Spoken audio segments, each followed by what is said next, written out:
Hello, Trojan fans, and welcome to the Peristyle Podcast. On a Wednesday, we're going to talk some USC Trojan football as we trudge through the offseason. I'm your host, Ryan Abraham, joined alongside by Chris Trevino. If you're watching us live on YouTube, thanks very much for doing that. Sorry, I played the intro twice, or part of it twice, so there was a little glitch there. And if you're listening to the regular podcast channels, we appreciate you doing that as well, or watching the replay on our YouTube channel over at Inside Troy. If you're watching us live, you can put little comments in the chat box and we'll be able to put them up on the screen and put some questions up at the end of the show. But we've got a lot of different topics to get to.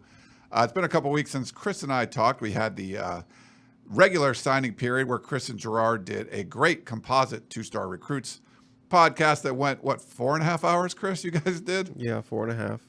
That's a lot. Yeah, so Chris and I decided not to do a show last week because he had a 4.5 hour show with Gerard going on there. But if you missed that, make sure you go check that out. But we got a lot of stuff we want to talk about today. USC spring football, the calendar has been released. We know which Trojans are going to play in the NFL Combine.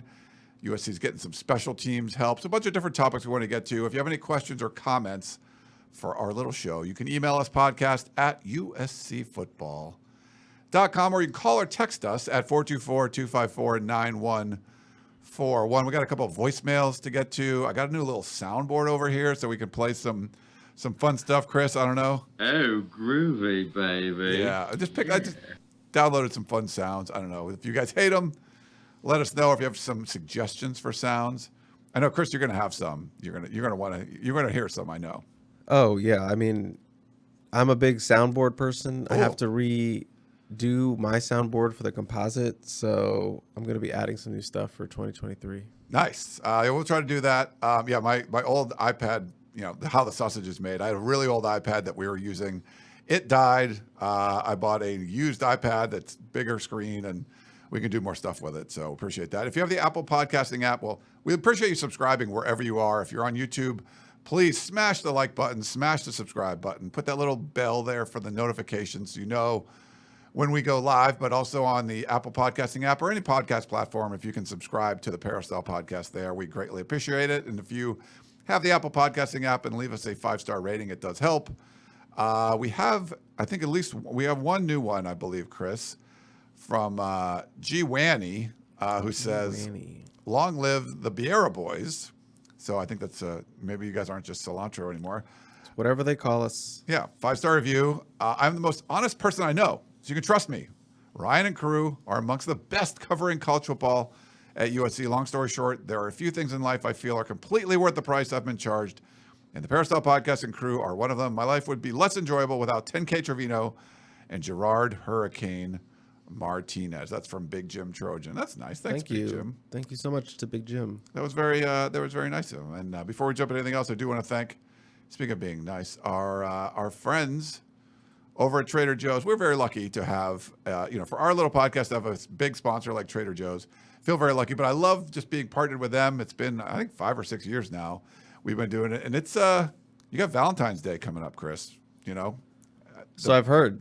The best place to get flowers is definitely Trader Joe's. They got roses over there, but man, these really cool. They have double dozen tulips for $12.99. That's 24 stems of tulips. Big Group of tulips. So for $12.99, that's great stuff. And you're a soup guy, right? I am a soup guy. Yeah, over on the Fearless Flyer that just came out for February, they got a wedding soup that looks really good. I don't know if you're a fan of that. They got some different products for Valentine's Day. There's a really good-looking chicken sausage breakfast burrito, and I'm a huge breakfast burrito guy. But also a tomato feta soup. So a bunch of different soup options, a lot of cool stuff. It's actually a really big Fearless Flyer, so go check it out. But it's Valentine's Day, man. You can roll into Trader Joe's, get some really cool stuff. And the flowers there are awesome. I love every time I've given someone flowers from Trader Joe's, they've always loved it. So I've never gotten Trader Joe's flowers from you. you have not. You got Crumble cookies last time. Those aren't Trader Joe's though. Not a sponsor.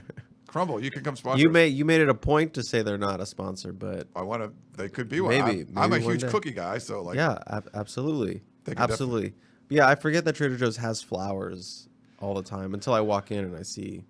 They're right flowers, there yeah. usually when you walk in, and it's great. You can get them, but those tulip ones, like if you want to get something different, sometimes your significant other isn't a big like roses fan. Those like 24 stems of tulips for like $13. Like, come on, that's like they're really pretty and something to check out. All right, housekeeping note stuff, Chris. How are you doing? You doing okay? I'm gonna be honest. I've been sick for the last since like last Thursday, Friday. I've just been battling a like head cold and sore throat, and I have a really good immune system. It doesn't matter, knock on wood, because I'm sick now. But every year, I always get like hit hard with like a random head cold. It's like I've been able to do stuff, but like it's just been annoying. One of those kind of deals. So this is the best I've felt since like Thursday. Okay. And it's the reason why we're not really going to do a composite 2-star recruits today. You're gonna do this one instead. I'm going to do this one instead because, doing a composite is like playing a full court pickup game 3 times. And doing this is like, playing horse casual. Because I don't really have to do much. I don't edit. I don't set it up.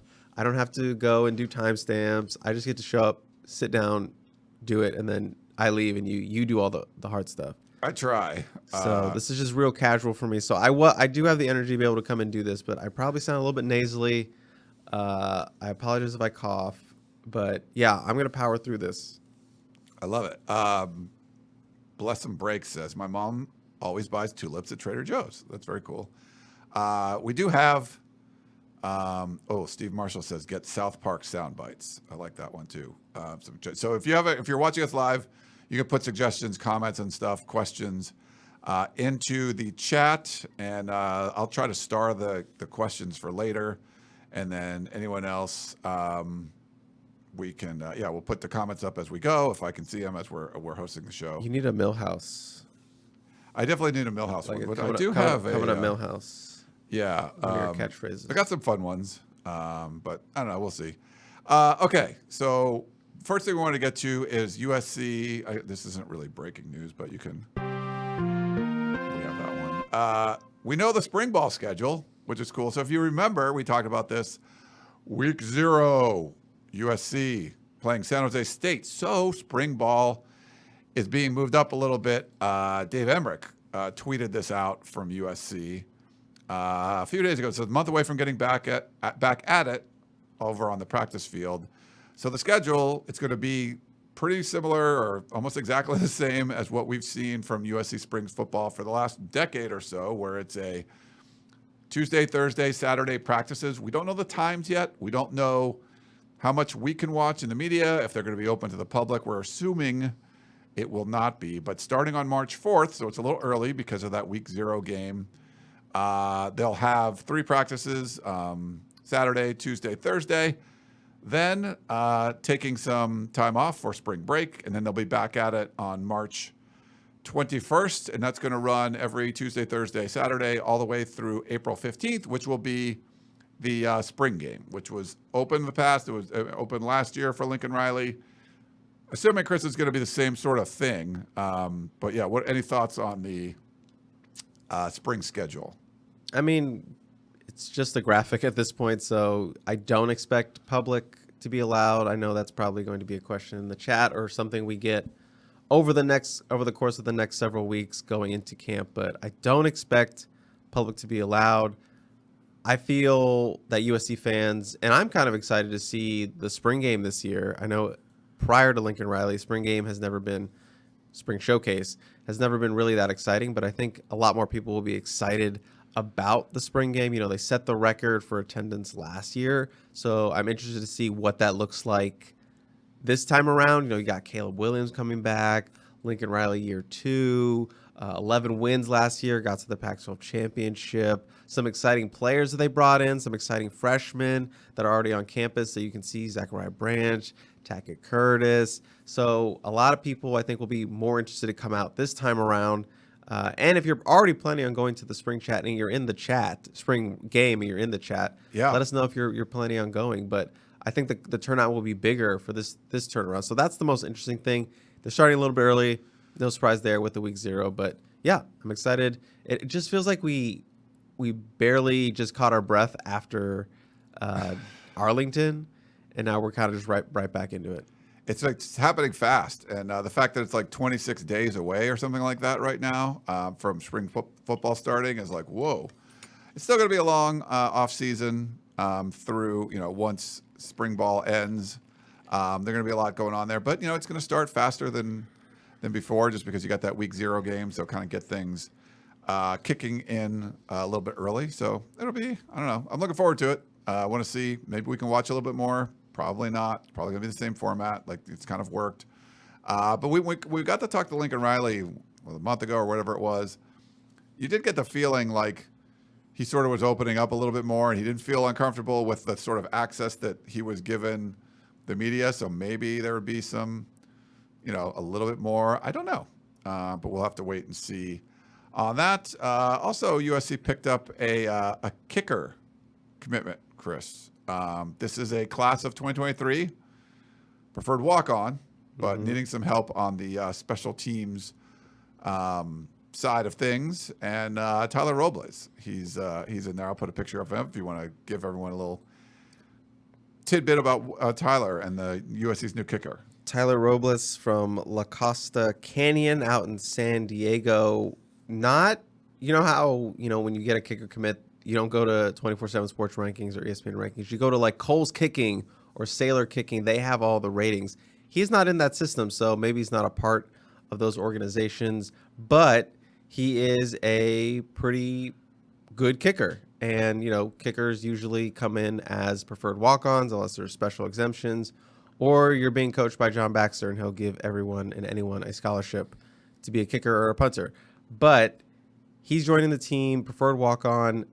He specializes, or where I think he's going to have the earliest impact is going to be kickoffs.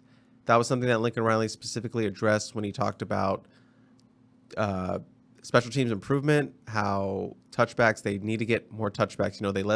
They were one of the leaders in the nation in kickoffs, but they only had about a 43% touchback rate, which is not great when you're kicking off the ball that much. Led to some big returns against them, some penalties, stuff like that. Just simpler if you just put it in the back of the end zone, they can't even bring it back. Tyler Robles was actually the CIF Southern Section leader in touchbacks. I believe he was 47 of 52, so that's pretty good at the high school level. So let the entire Southern Section in touchbacks. So I think he's going to be able to come in right away and compete for that kickoff job. And then as far as his leg, he does have a pretty strong leg. His career long is 52 yards. He also had makes of 48, 47, and 46 this past year as a senior. Only attempted 9 kicks for La Costa Canyon, went 7 of 9, and was 27 of 28 on extra points. So good addition. They added Eddie Chaplitsky at punter. Now they've added Tyler Robles at kicker. So Lincoln Riley went in and said, we need more competition in that specialist room. We need more place kickers. We need more punters. So add in, Garth White, who was hurt last year as a JUCO transfer. He has ability to do kicks and punts. They're solid across the board in terms of depth. Eddie Chaplitsky, probably the favorite to be the starting punter next year. And then Tyler Robles, I think he could be the kickoff guy and maybe even push Dennis Lynch for that kicker job. We'll see. Dennis Lynch, as you recall, was a preferred walk-on as well. So it's going to be interesting this fall when he gets on campus and see how that all comes together in that specialist room. Yeah, for sure. But yeah, there's a lot more depth there, and I think that's one of the things. Lincoln Riley, in year one, you're sort of like filling in holes. Now there's just more of a process going on, right? You're adding players that you think can become impact players, starters right away, but you're also adding depth behind those guys. Like just looking at the offensive line where you're recruiting a bunch of high school guys, but you're also still bringing in veterans, and so you're going to have your frontline starters, but some guys behind there to fill some holes where you saw this year they had some good starters, but they didn't really have the depth behind it. So it seems like just year two of roster building, and part of it's bringing in some extra kickers and punters that you can use. Yeah, just more flexibility, more options is never a bad thing. And he's a preferred walk-on, so it doesn't count against your scholarship count. So that could be a starter for you, a major impact player, and he's not on scholarship. It's something they'll work towards him getting down the line, as typically goes with specialists. But I think it's a really good pickup. It's not the flashiest pickup. Obviously, it's not a Duce Robinson or anything like that, but still can have a big impact for USC next season. We're going to talk about Deuce next, but I wanted to see, SC Dad said, how many kickers and punters are on scholarship now? So this is not a new scholarship punter. So I think Dennis Litch was preferred walk-on, was added scholarship. I think he was given a scholarship. Or maybe not. I don't think he's on a scholarship. I haven't seen anything that says Stathouse got it, right? Like Stathouse was on scholarship, yeah, because he was in the portal and they gave him a scholarship and came back. I don't know the status of Aiden Sleep Dalton. I'm not sure if he's scholarship either. I'm assuming Eddie Chaplitsky is on scholarship. I would think so. The number one Pac-12 punter. I'm like, if I'm coming to your school, I better be on scholarship. So I'm going to go ahead and assume Chaplitsky is definitely on scholarship. Stathouse is graduating? So that might be a free scholarship. That might have free one up too, yeah. I'm still working on my scholarship chart, so I'm sorry about that. Some of this It's the number one thing that people have been complaining about is where's the scholarship chart? I know. And so get it done. I'm getting it done. I'm tired of fielding questions about it. Yeah, my bad. Let's talk about Duce Robinson. Deuce is loose. He was on campus this past weekend. Not for what you think. Those area code games. Remember when Shotgun was around, Chris? Shotgun would always go to those things. I miss him. Ditto Field. He was over there and doing a baseball workout. The scouts and stuff all see that. But he told Blair Angulo that April 1st would be his deadline. He does want to enroll in a school. He's still probably going to get drafted, a Major League Baseball draft, but enroll in school and be able there for move-in day is what he said. So any thoughts on the 5-star from Pinnacle, Phoenix, Arizona, Duce Robinson? Yeah, I mean, this one is obviously dragging out. It seems like the last 3 cycles, USC has had a 5-star that they have had to wait a long time for, and it hasn't been kind to them. With JT Tuimalau, going very late into the summer, choosing Ohio State. USC lost out on that one. And then Josh Connerly, famously last cycle, going all the way into the wire, and he went past February, ended up choosing Oregon. Is this the 5-star that USC finally gets super late in the recruiting cycle? Maybe. We'll have to see. USC obviously in a very good position with him, fighting against Georgia, Texas, Alabama is also still in the mix. But the fact that him being on campus is interesting, like literally on campus, across the field from Lincoln Riley's office. I wonder if Lincoln had a telescope set up and was just watching him, or try to send smoke signals or whatnot, because it is a dead period. So it's interesting that he was on campus. I wonder how that dynamic worked out. But, this is going to be one that I think USC can win. We've heard a lot of sources that have been confident that Duce Robinson is going to be a Trojan in the end. Georgia made their late push. They've gotten tons of tight ends, it feels like, this cycle. So maybe that does help USC in terms of being a tight end deficient program right now. You could add him to that room and obviously upgrade it right off the bat. So, they still have to beat out, Major League Baseball and whatever happens with the draft. But USC firmly in position to land Duce Robinson, another 5-star, but still gonna have to wait a couple more months, a couple more weeks, and I'll be interested to see if they were able to get him on campus during the spring when it opens up and they can have him on campus again. I wonder if they were able to get an unofficial visit, or he'll take another unofficial visit to Georgia, or Texas, or Alabama, and almost like it resets for him and he's able to take more visits. We'll see if he'll come out and check out USC, and obviously they're a lot closer than all the other programs. So they'll have that advantage of, hey, let's just take the drive out here from Arizona and check out what's going on. Check out Caleb Williams tossing it to Zachariah Branch and Dorian Singer and all those things. And, hey, we can still use you. Your big 6'6" body. Come join us. His former teammate, Elijah Page, is on campus now. Yeah. So he's probably hitting him up like, hey, come check us out. So, there are some things that are going to be working for USC moving into the spring, getting him back on campus so they can do that. So it's going to be a fight to the end. But maybe Duce Robinson is the one they finally are able to pull in late. Yeah. It would be big. USC fans were still complaining because he's not a defensive player, but whatever. I mean, you get a guy like that, just absolute stud. There's some pretty good guys who can catch the ball coming in this class already, and transfers with Dorian Singer. But none like him. He's a different beast. He's just built differently. You saw LeBron, set the all-time NBA scoring record last night. Just a guy like that's built differently, like Duce Robinson. I'm not saying comparing him to LeBron, but just some guys who come in and you're like, Sound like you're comparing to LeBron. He just looks like a different person than the other guys playing his position. And so that's a good thing if you want to get someone like that. And someone that can make Bruce Feldman's freak list at some point, you would like guys like that. That's going to be aggregated. USC Insider compares Duce Robinson to LeBron James. Nice. I hope you're ready for that. Certainly not doing that. But yeah, that was nice. For LeBron got the record. Were you there? I was not there. No. Was that here?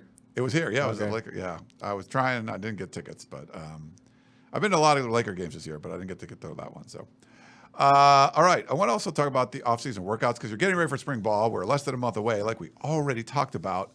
The guys are still working out. Now, can we watch these workouts? Hell no, we can't do that. You follow Benny Wiley, you can. That's what I was going to say. Check him out on the Instagrams, or I think it's mostly where he's putting him up on Instagram. Thoughts, Chris, on anything you've seen from the workouts? I know, like, incoming freshman linebacker Tackett Curtis was, like, heaving a medicine ball, like, 30 feet in the air or something like that, just outer-worldly things. Anything that you kind of stands out from some of these off-season workout clips we got to see that you want to share? It's a winter workout time, so everyone's analyzing pictures and clips and like, oh my gosh, this person looks so freaking huge. Oh my gosh, this freshman looks ready to go day one. It's more of the same, but Tackett Curtis was physically impressive as a high school senior. He was already built like that when he came in, so it's no surprise to see that he is quote unquote dominating in the weight room. Zachariah Branch, just another guy who was built like a college dude in high school. Credit to his dad who runs that strength program there at Bishop Gorman, has him ready to compete in a college weight room already. And the way he looks, and a lot of people are posting those photos on the P, and they're just like drooling with excitement about some of these players that are coming in. And there's some interesting play. There's nothing really you can glean too much from short clips and stuff, but it is interesting, like see like Michael Tarquin and Jonah Monheim working out together. And I tweeted that out, like USC's future offensive line on the right side. People think that Monheim's going to kick inside to right guard and have Tarquin take over the right tackle spot. That's looking like a very good right side of the offensive line. And then you have Justin Dedich, doing 3 sets of 500 like it's nothing. Captain Dede doing that light work, and then there's clips of Darren Barlow squatting 500 pounds as well. So the first offseason with Benny Wiley, you saw those gains. I think year 2 you could see even more because you've established that culture, you've established that foundation, and now we're going to see what it actually looks like as he picks up momentum in the weight room. So really excited to see what guys' bodies look like, coming into that first day of spring. They got their nutrition staff in place. I think we're going to see a lot of changes in guys' bodies, people gaining weight, people losing weight, slimming down. There's a lot of guys we can talk about that we want to see what they look like now. Devin Tompkins, what does he look like? What does Elijah Page look like at 6'7" and 300 pounds? Is he going to be 310 when he gets there? Like, who is bulking up? Who is slimming down? Lincoln Riley mentioned that they still had some guys that needed to cut weight after the year. He mentioned that in his postseason thing. So we're going to see going to spring who has been cutting weight, who has been doing what. And it's nice to get these little glimpses of what's going on in the workroom, and looks like that culture is up and running firmly. They look like they're having a lot of fun in there. Yeah, for sure. And I think there's going to be a lot of eyeballs on what these guys look like, especially the new players when you get a whole bunch of transfers coming in. So every time they put some new Instagram stories up there, we're trying to get some more reports on what's going on there. So stay tuned for that. That should be, we'll try to have some fun with that coming up in a little bit. But yeah, so stay tuned for all that stuff. You got to get him back on the show. Get Benny on the show again? Yeah, that would be fun. He's your guy. Yeah, he's a good dude. I'll try to get him on the show this offseason, like heading into spring ball, and kind of get an update on what some of those guys are doing. So that's a good idea. All right.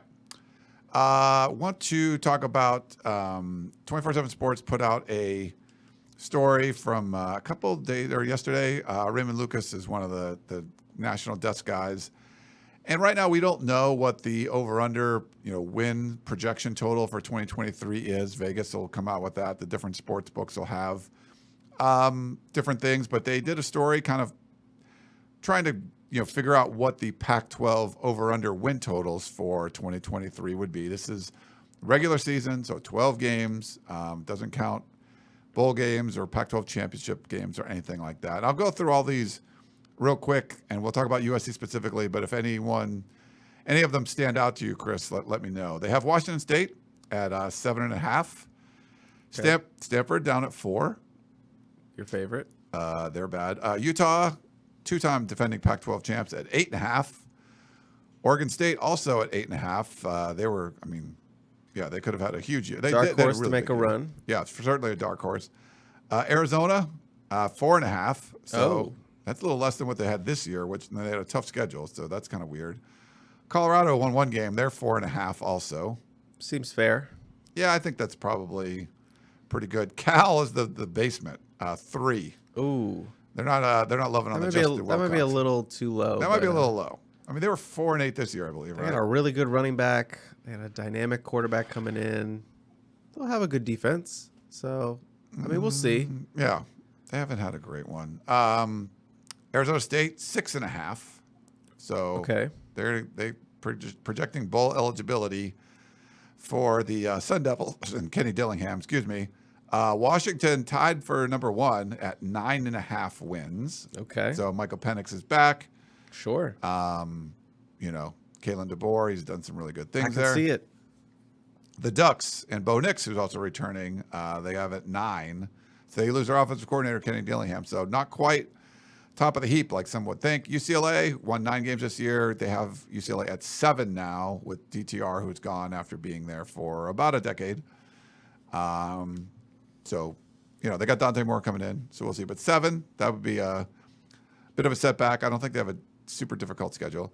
And then USC at 9.5, tied for number 1. I know when I posted this on the boards, Chris, people were flipping out that's too low. I think Vegas is probably going to have USC at like 10 maybe. But any thoughts on any of those? And then USC, of course.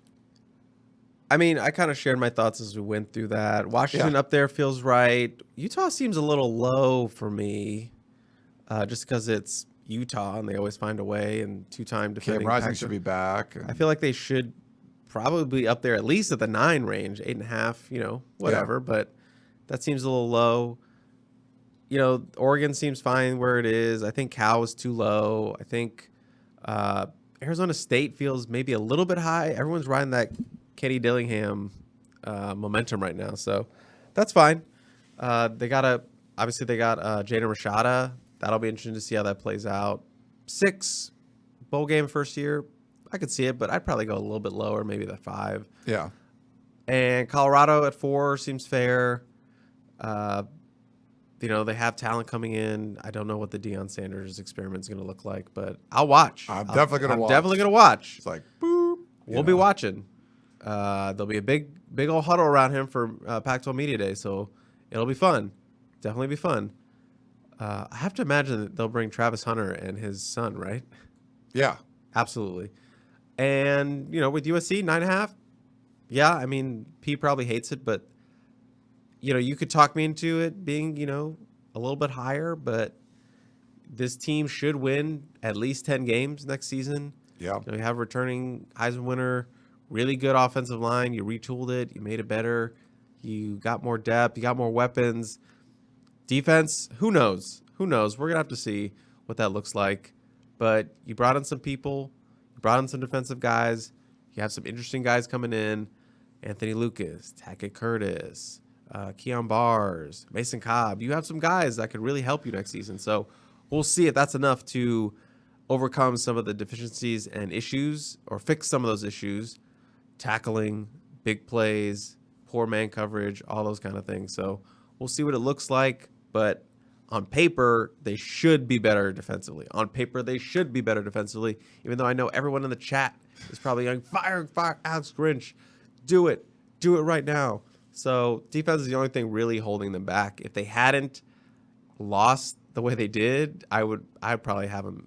They'd probably be a 10 right now. Yeah, solidly. at least. At least. Yeah, if questions on the defensive side, that's why it would be lower. But I feel like it's going to be 10 when Vegas comes out. So okay. No one knows Vegas more than Ryan Abraham. I don't know. So. I'm going tomorrow, actually. Tomorrow. For Super what? Bowl weekend, baby. Oh, yeah. And I'm probably going for Pac-12 tournament again. And then the opening round of the NCAA tournament. I like doing that too. So that's kind of fun. USC's on spring break. He's only going because he did not do well at the blackjack table last time when I was there. No. Yeah, I did do well. He was embarrassed. He did good in the craps table, but Craps was good. I was the cooler for you at the blackjack table. Yeah, I don't know. But I love going. It's a lot of fun. There you go. But should have a good time with that. Did you see your boy Caleb Williams, who used to coach him in swimming? Honorary starter for the Clash at the Coliseum. Let me put a picture up. He's Cool. He's there at the Coliseum with Reggie Bush, a couple of USC Heisman winners. Yeah, he gets to. He was waving that flag over like under the Peristyle end. I don't know much about NASCAR. I didn't really watch any of this. I know there's cars. They have cars that go around in a circle. It's a very small circle inside the Coliseum. I think it's like a quarter-mile track or something. Almost seems comically small. But what do I know? Shotgun knows NASCAR. He's actually a NASCAR person. If you're a NASCAR person in the chat, why don't you just call in and you can lead this discussion? I don't know anything about NASCAR other than, they go left a lot. But yeah, that's a cool honor. I'm sure I heard a lot of the team went to that. Check it out. Yeah. Yeah, I think they did that last year too. I think Jude Wolf had like a funny little viral moment on Twitter. So I don't know. Yeah. Seemed like a good time. Wasn't too hot. Yeah. He also got a new, if you look at his Instagram, it's a clothing company. I think Alo. Is that am I getting this? There's a little drip check going on. I don't know. You want to have you seen that? I have not seen that. Yeah. So it's like a whole commercial, him wearing different stuff, sort of doing fake workouts, wearing these clothes. So another good NIL deal for Caleb Williams, apparently. So it's good. I've said this from the beginning when NIL was sort of coming out that if you're in LA and you're a star like Caleb Williams, you win the Heisman, you're going to get some amazing kind of deals like you wouldn't get if you were in Tallahassee, right? You just wouldn't do it. But, probably the backup guard in Tallahassee is getting some kind of deal because Florida State football is the biggest thing there, where unless you're, if you're a star in LA, that's great. If you're not a star, I don't know if you're going to be getting the same kind of stuff that you would be if you were in, Lincoln, Nebraska, right? And you were I'm like the second team all conference left guard. There you go. And you make a big, you're like, oh yeah, you got 5 car dealers want to do a deal with you. Where in LA, they're like, they don't know who you are. So that was my kind of take on the high level NIL stuff. If you're as far as getting sponsorships things, it's hard. Where LA's so many professional sports are here already. I mean, you have the all-time leading scorer just, last night, LeBron James, Kawhi Leonard. I mean, there's just, a million superstars in this city. So, yeah, it's great Caleb Williams can get his little slice. But, if you're Brett Nealon, I don't know, it's probably going to be a lot harder. You're not really that well known outside of, the big stars. So, but it looked like another good NIL deal for him. Wave the flag, secure the bag. That's all I got to say. I should be in marketing, God damn it. You should, man. We got one little note. I put a lot of notes in this morning from like what's going on. There's a lot in the offseason, a lot going on. We got little notes. They did release the NFL Combine invitees today on Wednesday, February 8th. So I'll read them off. Wide receiver Jordan Addison, who some people think could be a first-round draft pick. Cornerback Mekhi Blackman. I think the longer he's gone, I think the more you're going to realize how freaking good he was for USC. I know Gonzalez was awesome for Oregon, but those two corners, think about that. Like two, all Pac-12 kind of quality corners that Colorado had, and they left for Oregon and USC. That's tough. Travis Dye, running back, we'll see how healthy he is, but he's invited. Defensive lineman Tuli Tuipulotu, crushing it this year, obviously leading the nations in sacks. And then Andrew Voorhees on the offensive line. No Brett Nealon, who I mentioned earlier, but Andrew Voorhees did get an invite. The only thing that's really surprising about that list is no Brett Nealon, as you mentioned, but perhaps maybe he's too injured to compete, but maybe because you're kind of that level of injured, they still don't bring you on for, the interview stuff and that kind of deal, measurements and what have you. Yeah, so that's interesting. I don't really know how it works when, if he was like, if you were like a guaranteed kind of first round guy and you had an injury like that, you'd probably still find your way to be invited into the draft for that process. But yeah, a little interesting that he's not part of that. If he was, healthy, I'm assuming he would have gotten an invite to the draft or the combine. But yeah, it's tough that he wasn't able to, get invited to that. But everyone else on that list, not surprised about. I am really excited to see Andrew Voorhees do the bench press. We've heard about his legendary ability to bench 225 like 40 times or something like that. So Like a lot. I'm just saying, possibly going for the record. I don't really know what the record is. If someone knows in the chat, I feel like it was like 48 or something like that. But I bet you it was I bet you it was a Polynesian guy. I guarantee You think? Yeah, I would assume it's a Polynesian. Yeah. Let's put up some big numbers there. Sometimes the combine's boring. Sometimes it's fun. If you remember from way back in the day, David Beeler, the USC kicker, who was a fullback at one point. Former Cowboy. Yeah, wearing a neck roll. He was a Cowboy for a while. I remember the combine story is like the kickers, like the special teams guys and tight ends were lifting on the same day. Like they were in the same group. And the couple of tight ends lifted and everyone sort of walks away because the kickers are next. And then Beeler comes up and just crushing the I don't know how many reps he did on 225. And there, a couple or one or two reporters that stayed was just like, oh my God. And of course the Cowboys had to draft them at that point. But yeah, that was good for him. He played for a couple of years, right? Yeah. I think so. He was a pretty good kicker for us. Yeah, not bad. But yeah, some fun combine stories. Hopefully we can see Andrew Voorhees kind of make some headlines. Yeah, and we'll see what kind of goes on there. Let's see. Is that all we had for? Yeah, okay. That's all the notes I have for now. Why don't we do this? Let's take a quick break, and we'll come back, and we will... Yeah, we'll get to some questions. We've got a bunch of questions and stuff. So back in a minute.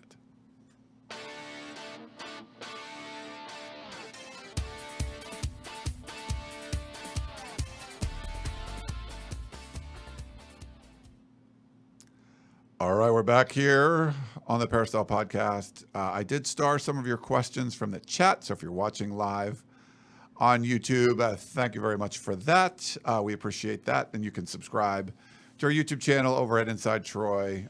It's been growing all the time. We get a bunch of viewers watching live and watching the replays of these shows. So they've been a lot of fun to do. We got to get the tunnel visions going again, kind of the night version of the show. So we'll start doing that here at some point. But we got to do this segment, Chris. 3 simple words. You've got mail. Woohoo! Yes, Nice. Homer. That fits beautifully. It does for pretty well. Yeah, we want to get to some mail. We have some voicemails. I think, Chris, this was your buddy. You guys are like soulmates. He's in the chat, so I'm going to play this voicemail for you. Is it Eddie from Warren?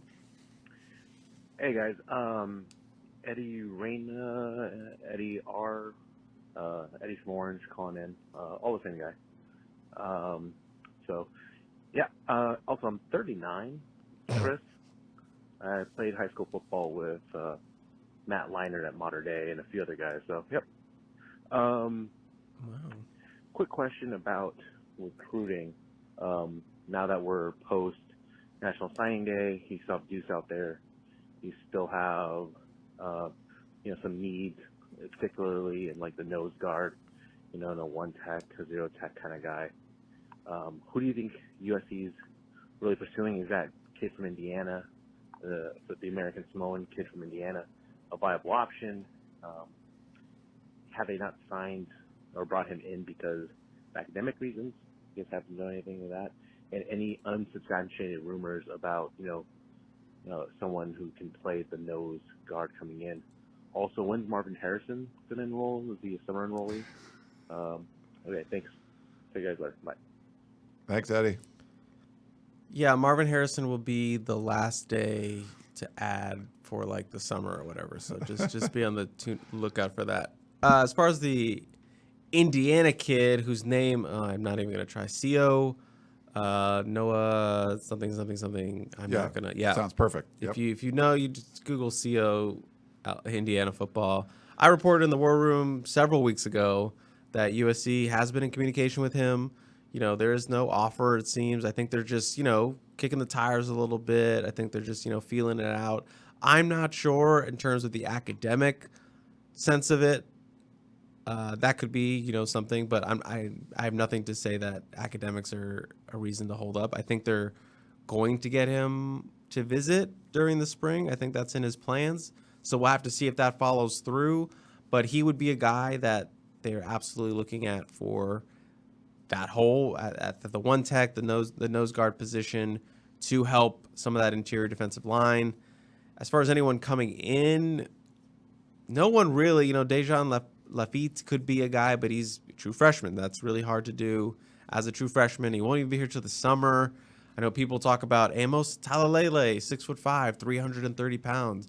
Let's put him at D-line. Well, I think Josh Henson wants him at O-line, so I don't think we're going to see him flip over anytime soon, even though I know that's a popular Peristyle move that they want to see happen. But as of right now, I think CO is kind of the top option that's kind of out there, and it's not really a real option yet because there's no real offer yet. But again, there will be another spring. There will be another transfer portal window after the spring, so a couple more options could flush themselves out by then. So there should be some more intriguing options to look at after spring. But again, we'll have to wait on that. Don't have a crystal ball to see what's really going to be out there. You can come check out Unsubstantiated Rumors to hear Gerard talk about what might be out there. But yes, as of right now, CO is kind of like the real concrete name because he's the one only in the portal right now. Yeah. All right. We had an email, Frank in Fresno. Hey, Ryan, hope Oahu treated you well. I watched the Polynesian game, and it was great, especially like the halftime show. Can't wait for next season to watch all the new talent coming in from high school recruiting, as well as the dudes from the portal. Can't wait to see the electrifying plays from Caleb Williams, a.k.a. Mahomes 2.0, and Zachariah Branch, a.k.a. Tyreek Hill 2.0 next season. Yep. I claim the a.k.a. You heard it here first. A lot of emojis, a lot of fight on emojis. Fight on, Frank in Fresno. Frank's excited. What's the AKA? So he's calling Caleb Williams Mahomes. Oh, he's AKAing those guys. Okay. Yeah. Not a question, just a excited fan. I think it's just yeah. Sure. I'm glad a lot of people are excited about the offense next season. I think so. I mean, there's good reason to be excited, right? Like, I would say, you have the Heisman Trophy winner. You got a lot of talent. You got a great coach. The excitement should be high. People should be, I know everyone's like, oh, this, that. I want to throw in the chat. Who are you more excited for, Zachariah Branch or Tackett Curtis? Oh, I like it. And obviously, I can't read, so you have to let me know. I'll let you know. Yeah. Speaking of chat, let's pull up a question from Cameron. What are you hoping to see from the offense, defense, and special teams during spring practice? Offense. Oh, you can go first. No, I was hoping to watch any of it, first of all. But If I had just the unlimited amount of time to watch all those practices, I think for offense, I think the big thing would just be watching the cohesion of the offensive line. Got a bunch of new guys. Those spring camp battles are going to be the most interesting. So just with the guys they have coming in, Jared Kingston and Michael Tarquin, I don't believe either of them will be there in the spring, but just seeing how those guys, come together with all those guys, and Justin Dedich obviously taking over at center, Jonah Monheim maybe moving into right guard, just seeing all that kind of work itself out and come together. Special teams would just be more consistency out of, Dennis Lynch and Eddie Chaplitsky. Booming punts, maybe, Gerard. I hate to bring up booming punts again, but just maybe see that leg unfold. You can't really see a lot in spring camp about special teams. I feel like you don't really get to see special teams until like actual game days, see what's coming along. But I guess just having the number one punter in the conference added and seeing what that does for their coverage units. And then defensively, I mean, it's just going to be about being more athletic, better tackling. But I think specifically just the front itself, they've lost Tui Tuipulotu. Do they have guys that can be playmakers in the backfield? Can they have a guy in the interior consistently get inside and disrupt? Can, a guy like Jamil Muhammad come in and be a guy who is just getting in the back row, win those one-on-one battles? Can Solomon Byrd consistently do it? Is Romello Height fully healthy? He played 3 games last year, didn't record a tackle. Is he back fully? Corey Foreman, what's he going to look like? Anthony Lucas, is he going to play more interior? Is he going to bulk up a little more? So many questions for the front. So it's just mainly about the front and finding a consistent pass rush. And then obviously with those linebackers that they have, all that coming together. So, yeah, I would just watch the front. Yeah, good stuff there. Thanks for that question. Let's do another voicemail. Hello, Ryan and Chris. Been listening to your program for a long, long time. You guys do a great job. Coach Harvey Hyde is amazing. Gives a good perspective. I have a question for you. If you were to grade out the defensive recruiting class this year, what would you give that as a grade? Not including the portal transfers. So I would give it D+, maybe C-. If you were to grade out the offensive class this year, what would the grade be? I would give it maybe an A-, which is a lot higher, obviously. So the concern I have is that their defense was terrible this year. It lost them a game to Tulane. It lost them a game, potentially against Utah and also the playoffs. And the recruiting class is terrible this year as defense as well. The question I have is, how many chances is Lincoln Riley going to give Grinch? And if it wasn't his friend and he was doing an honest assessment of what happened this year with the season, the recruiting class, which is going to affect next year, they're way behind on defense, unfortunately. And it seems, again, not only during the season, but also during the recruiting class, the offense has to carry them. I think Lincoln Riley needs to be honest with himself and assess the haul this year with the defense and also assess what happened during the year with the defense. Thank you guys very much. I enjoy listening to the show. I will call in again. Thank you again. Thanks for the call. To be fair, USC's defense probably won the Oregon State game. You don't win that game without the defense. But any thoughts on all that, Chris?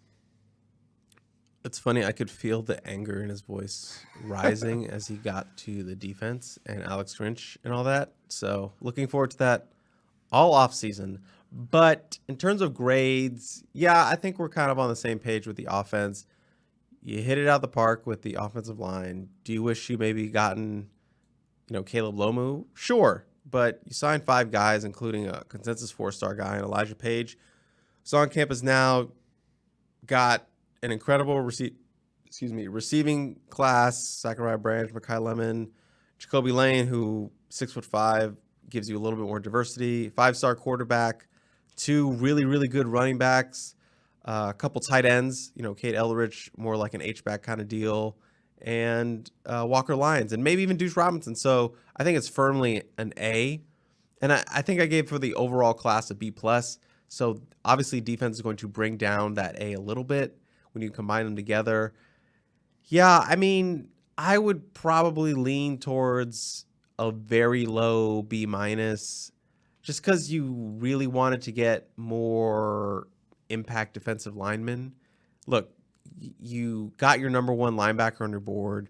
You got Braylon Shelby, who was just skyrocketed up the rankings, and a guy other national programs wanted. And to keep him committed, there's a time where there's a little bit of worry that, hey, is Braylon Shelby thinking about, maybe looking around a little bit? But no, they kept him. They got him on campus. They signed him. Great pull by them. You got another good local linebacker in David Peavy, good local cornerback in Malachi Crawford. Yes, you missed out on Roderick Pleasant. Is it a big loss in terms of need? Not really. It's more hurtful in terms of optics. Losing a guy like that to Oregon would have been a really big addition. But the real issue is just defensive line. There wasn't any really home run, instant impact guys like a Tackett Curtis for the defensive line. That's where a lot of the grade is dropping for me. Sam Green, undersized, but super quick, twitchy. Early enrollee now, again, really hard for true freshmen to impact on the defensive line. Even Jay Tufele, redshirted his freshman year, and he was a 5-star. So really hard to be an impact guy early when you're a high school kid going against grown men in the trenches. So will Sam Green be a day one guy? I'm not banking on it. Elijah Hughes probably needs to add more weight to his frame as he tries to go from, edge to interior or, stay on the edge. Dejan Lafitte, as I mentioned, he still needs, a lot more development. So you're not really going to get, outside of maybe Green, you're not really going to get any early impact guys at the defensive line. And that's where the big need is. So that's what's dropping the class for me. But I think they did a really good job with edge rushers and linebackers. Could have done better with cornerbacks. So, yeah, I would say you could talk me into a very high C+ or a very low B- is what I'm feeling right now. Gotcha, Chris. What was the question you asked for our chat? Tackett or Branch? Tackett or Who are you Branch? more excited for? We only have we only have 3 people that have responded to that. So, Well, we're waiting. let us know what you think. But we got 2 Branches and 1 Tackett. How many degenerates are watching us live? We have 142 people watching live right now. In the middle of the afternoon on a Wednesday. So much work not getting done. So much work not getting done. Yeah. Very nice. Okay, let's go to, we have a email. John in Oakland says, I ran across this announcement that the Coliseum will host the Super Motocross World Championships on October 14th while the Trojans are on the road at Notre Dame. It looks like a major makeover for the field. I'm sure the USC staff in charge of running the Coliseum expect to have it back in good condition by next weekend's Utah game. But do you ever recall such a significant disruption to the playing field happening in the middle of a football season? I know nothing about this. I didn't even hear about it. That's a Ryan question in terms of the historic scope. They ever came in and done a rodeo? I mean, when they were sharing with the NFL stuff, sometimes they would have to redo the whole field, and then things would get a little bit of a mess. That's probably the closest. I would think that's probably the closest kind of. But thing. that's like football to football. It's not motocross to football. Yeah, it'll definitely have a makeover. I don't know what kind of impact. I think it'll be fine. I would think. Yeah, I don't think. But I can't recall anything like that. Yeah, any drastic change like that happening. At least my time covering the USC. That's a Ryan question. Same. Yeah, I don't remember anything like that. Let's go to Steve in the chat. He says, who do you think did a better job in year 1? Josh Henson or Sean Nua? Ooh. Josh Henson. Yeah, I think you got to go Henson. I think Henson is actually going to finish as USC's number 1 recruiter in terms of rankings. So win there. Signed 5 guys, signed 3 really good guys out of the portal, kept that line going as long as he could before injuries, kind of smacked them at the end. But for the most part, they were really good. Joe Moore Award finalist, argument that they could have won that. 2 kind of all-American caliber players in Brett Nealon and Andrew Voorhees. Andrew Voorhees was one last year, but to keep that going and, develop Justin Dedich in just a quick amount of time into, a top center during the bowl season. Really good job as well. That's a specialty. So yeah, I would give it to Henson. Nice. I would do the same. I'd follow along with that.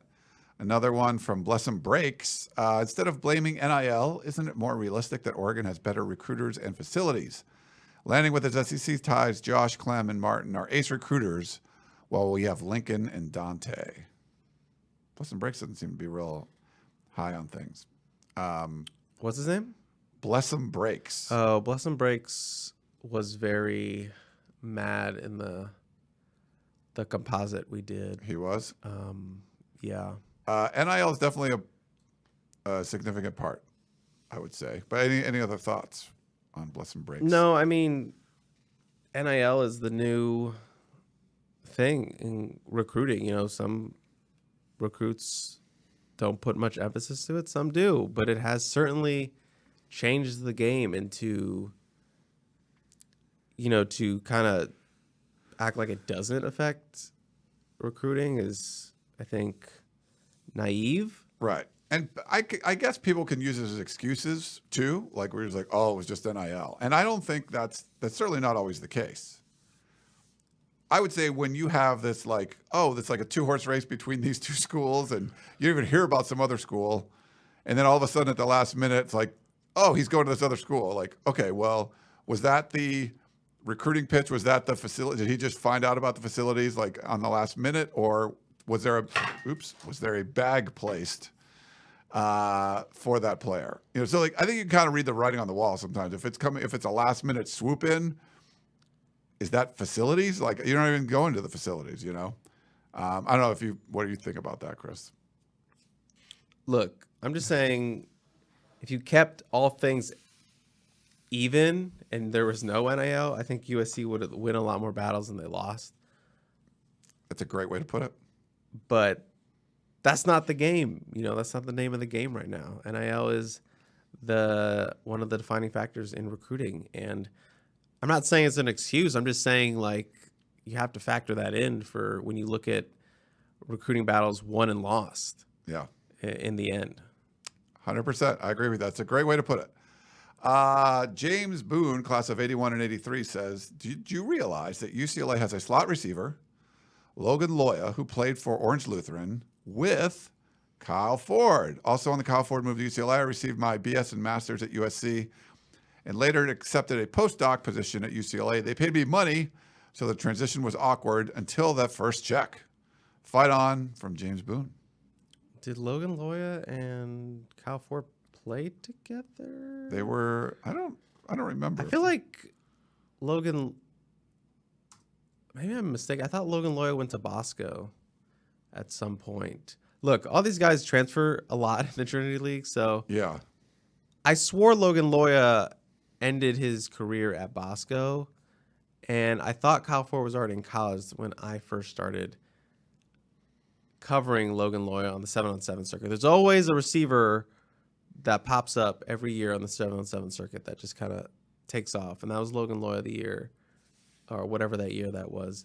I'm actually going to Google it right now because it's very annoying to me. That's cool. I'll pull up the next. Oh, go. No, but I'm just saying, I don't know what the question was in there. Isn't that interesting? Yeah. I honestly don't know what the question was. There wasn't really much a question. It was just he was mentioning it, and then just the coincidence. He went to UCLA and got paid for his postdoc. So, well, congrats. Yeah, that was nice. You make more money than me. Probably both of us, I'm sure. Howell says, can you guys list off the high school players that are early enrollees? Do you know off the top of your head?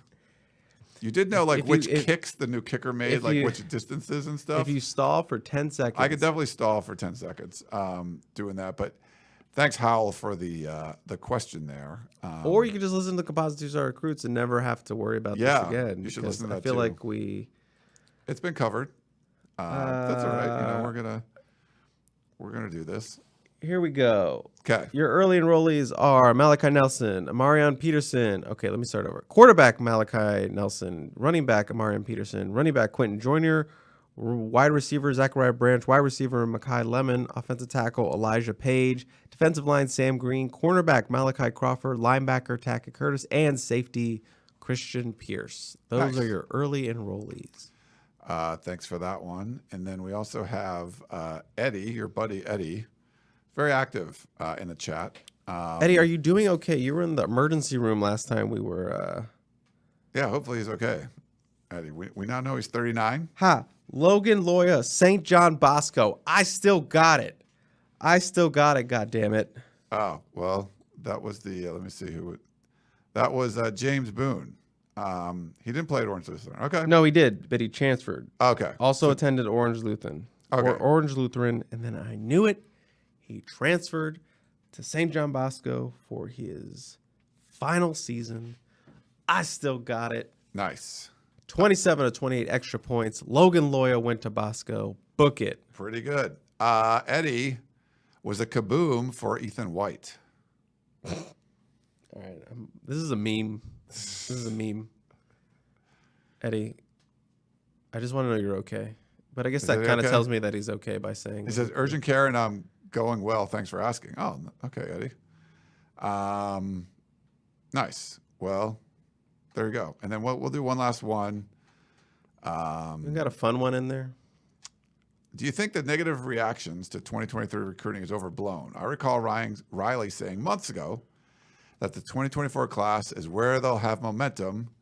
The incoming group is similar to 2022 overall. It's from Armin.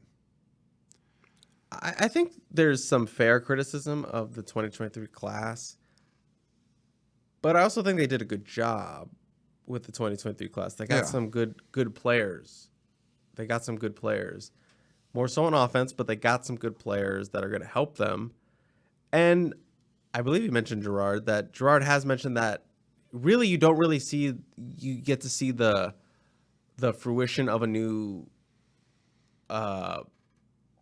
staff and coaching staff And the results of the season until the following year. So 2024 will be kind of the real litmus test for everyone. Like you won a Heisman, you won 11 games and all that. Yeah. Like that's 2024 classes where that should have the biggest impact, not 2023.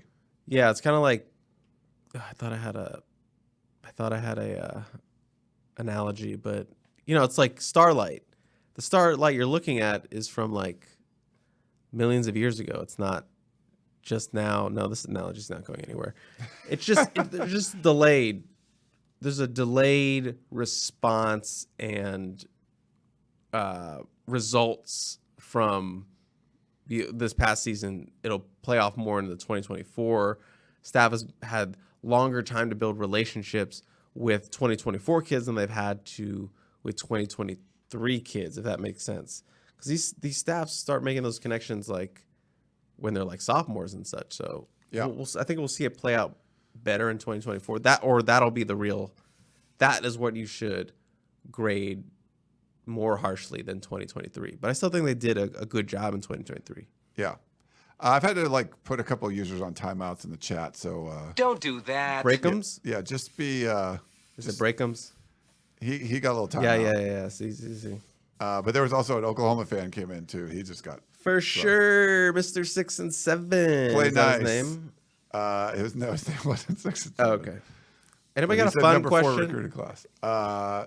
Yeah, let's get some fun questions. No, I don't want questions. I just want one fun question. Give me a fun. Come on, I came in here sick as a dog. Not that sick. Give me something fun. Chat. Come on, chat. Give me give me something fun for Chris. For old 10K. 10K needs something fun here. Quickly approaching 20K, which is you got to the 18, right? So you matched your tattoo, and then I guess you can call me 18K, but I prefer 10K. Yeah. I can play it while we're waiting. I have some fun sounds. Let's hear some of these sounds. Marijuana's bad. South Park. What would you ever use that for? I don't know, but I just like it. So okay. South Park's good. Respect my authority! Okay. Did you just download this? I just did. Okay. I just random. It wasn't even with a purpose. I'm just trying to think of the context. I'm trying to think of how I would use it. Oh, groovy, baby. Little Austin Powers. I mean, you just Jabba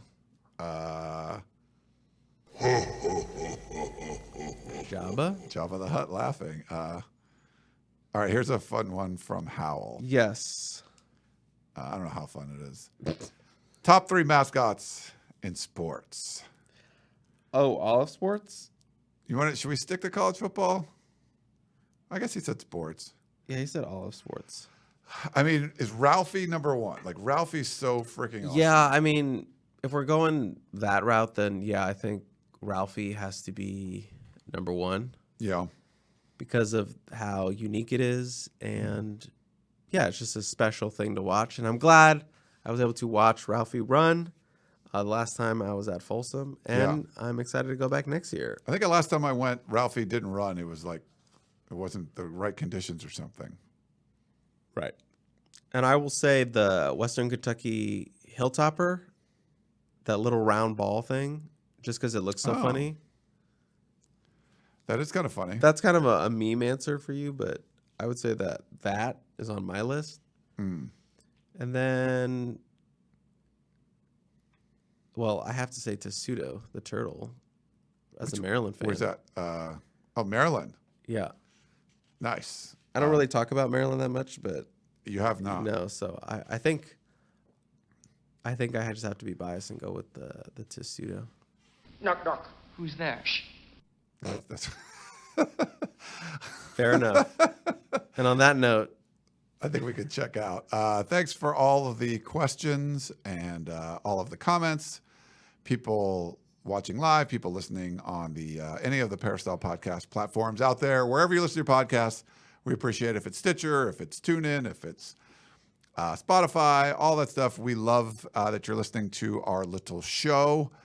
Should be a fun off season. We'll keep coming in. We're going to be counting down spring ball, so we'll do some spring ball previews and things like that heading into it. We want to see what we can get our first look at some of these guys, how much we'll be able to watch, what can we report on, who we can interview, all that kind of stuff. And then, of course, the spring game, April 15th, is going to be loads of fun because we're going to watch it. It was, like Chris said, record attendance last year. People got to see a little glimpse. What's this 4-8 team going to look like? Well, you got a glimpse, and it ended up being an 11-win team. Where can they build on that going forward? I know USC fans are hoping so, but that will wrap things up. Hope you guys enjoyed the show. For Chris Trevino, I am Ryan Abraham. We will talk to you next time.